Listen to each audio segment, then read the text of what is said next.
Yes, students, let us study about economics. So, it is a basic concepts in economics, and let us study about macroeconomic concepts today. And before that, let us study what is economics.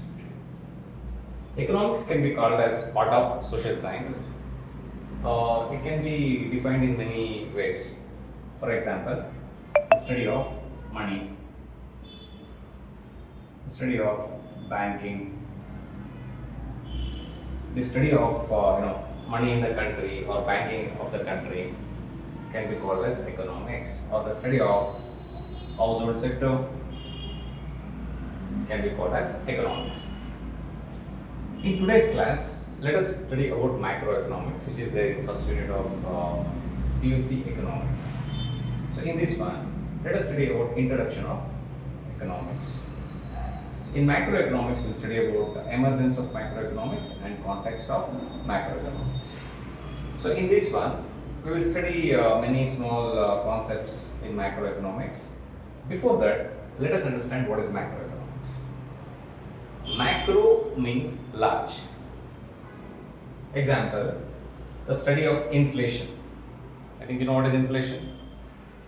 Sudden increase in prices can be called as inflation. The study of national income, the study of national income, total national income of the country. We can also call it as GDP, gross domestic product, production. Okay, we can also call it as GDP. So I think you got it. What is macroeconomics? Macro means large. The study of the economy of the country, or the study of income of the country, national income, national savings, can be called as huge, or called as macro. We can also call it as aggregate economy. We can also call it as aggregate economy. I think we got typical about what is macroeconomics now. Now let us study what are economic agents. Means we can define it. Agents means any individuals or institutions which take economic decisions. Economic means, economics means study of money, or the study of profit, study of banking can be called as economics. Economic agents means the agents or the individuals or institutions which take economic decisions. Very simple. Government is taking economic decision of next year, or they are planning like a budget. Can we call it as economic decisions or economic agents? They will take economic decisions. So, for example, government, we can call it as state government, we can call it as central government, or any corporations which are taking economic decisions. So, this can be given as examples, government or corporation. So, these are called as economic agents. Okay. Next, let us study about Adam Smith, because once we study macroeconomics, we need to study about Adam Smith and James Keynes, because Adam Smith is a father of economics, and one of his famous work is an inquiry into the nature and cause of the wealth of nations. So in this work we can find that inquiry into the nature and cause of the wealth of nations in 1776 means, according to Adam Smith, where there is more wealth, we can call that country is powerful country. The theory was explained in 1776. Macroeconomic decisions. Who will take macroeconomic decisions usually? Macro means large. Means and country economic decisions is taken by large bodies. For example, RBI. I think you know the full form of RBI. Reserve Bank of India. Very good. So SEBI, Security Exchange Board of India. So these can be given as examples of macroeconomic decisions. Got it? Can we call macroeconomics is the study of aggregate economy? We can call macroeconomics is study of the aggregate economy. For example, total income of India. We can call it as example for macroeconomics. We can call it as national income or GDP also. So Adam Smith theory is important for your examination point of view. They can ask in the form of match the following or fill in the blanks. So here 1 marks or 2 marks can be expected. What is the full form of RBI and what is the full form of SEBI? So you need to remember that one. Next one is emergence of macroeconomics. In your syllabus point of view, you will study about emergence of macroeconomics, how macroeconomics evolved. I think you people have heard about the theory of Great Depression. The theory of Great Depression in 1929. In 1929, what happened? Most part of the world was suffering from this depression. The theory of Great Depression. Here, what happened in the theory of Great Depression? What we come to know. So, it's a stage of World War. I think you know World War One, World War Two. So, in that stage, every economics were finding out to increase their national income, increase their output. They were suffering from inflation. I think just before I explain to people, inflation is rising prices. Okay. So in this 1915, what happened in many countries, unemployment rose from 3% to 25%. 3% to 25% means there is more employees in the country and they are not getting job. Once they are not getting job, their standard of living is down. And they are not able to provide, get any job from the country. Even countries are not able to provide job for them. So, in this case, what happens? Many countries were suffering from this Great Depression. In that time, John Maynard Keynes, theory of interest, employment, and money. The general theory of interest, employment, and money in 1936 was one of the famous theory which gave solution for this. The theory of Great Depression, 1929. So during this time, we can call there was emergence of macroeconomics. If you people ask me, sir, what was the reason of emergence of macroeconomics? Earlier we were studying economics, just a part of political science or some political theories. So there was no particular macroeconomic theories or macroeconomic, definitions or explanation of that one. So the theory of Great Depression,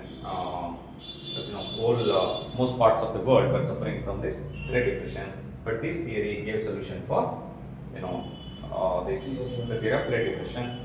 So here the theory is the general theory. General means is nothing but macro theory, aggregate economic study, interest, employment in the sense the country how they should provide employment, how the government has to make investment, and how money can be created, how the liquidity has to flow in the country. So everything was defined from the general theory of interest, employment, and money, and it was famous in 1936. Okay, so this was the stage of emergence of macroeconomics. So in this next concept is capitalist and socialist economics. I think in the previous videos of our channel, we explained about capitalist and socialist economics. So capitalist means capitalist in the sense private economy. Socialist in the sense government economy. Capitalist means private or an entrepreneur's economy. Socialist means government. It might be state government or central government, like that. So I've explained in the previous videos, and you people can subscribe to our channel so you can find the difference between capitalist and socialist economy, and also about mixed economics. So I think only few topics are left out in this chapter. That is industry, firm, capital. So let us study what is industry. We can define that industry contains a lot of firms. Industry, we can let us think it as industry. We have a lot of firms, firm 1, firm 2, firm 3, firm 4. So a lot of firms. So every firm is producing some raw material or semi-finished good, and later on they produce one finished good or final goods. Let us take the soap industry for example. In soap industry we need a lot of firms. For example, like coloring firm which provides color for the soap, and we can call some the firm which is packing that product. So we can call it as firms. In industry we can call there is a lot of firms. Okay. So next, what is firm? Can we call firm is a part of industry? Firm is a part of industry.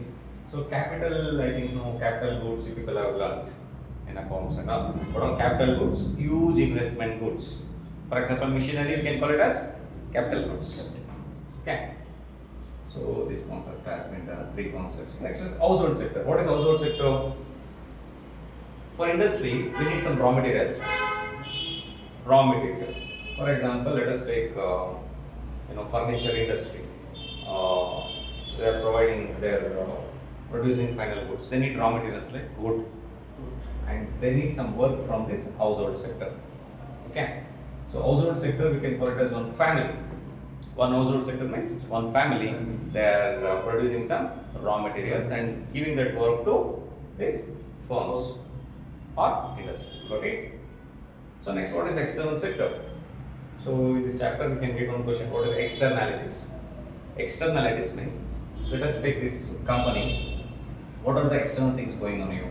For example, market conditions, government rules and regulations. You can call it as externalities.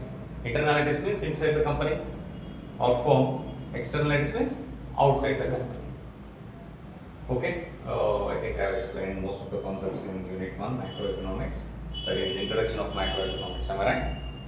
So in this chapter, important questions means we can expect difference between firm and industry. What are final goods? Father of economics, Adam Smith. Father of macroeconomics. Who is the father of macroeconomics? John Maynard Keynes or J.M. Keynes. So their theories are important. Adam Smith theory, I think I have written here, an inquiry into the nature and cause of wealth of nations. And J.M. Keynes theory, the general theory of interest, employment and money, 1936. So these two theories are important.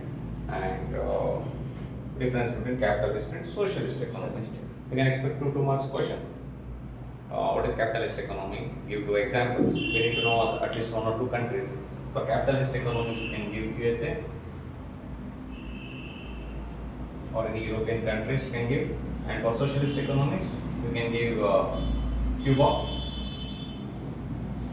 We can give Cuba, North Korea. Okay. 2 countries we can give examples for capitalist and socialist economy. Nice.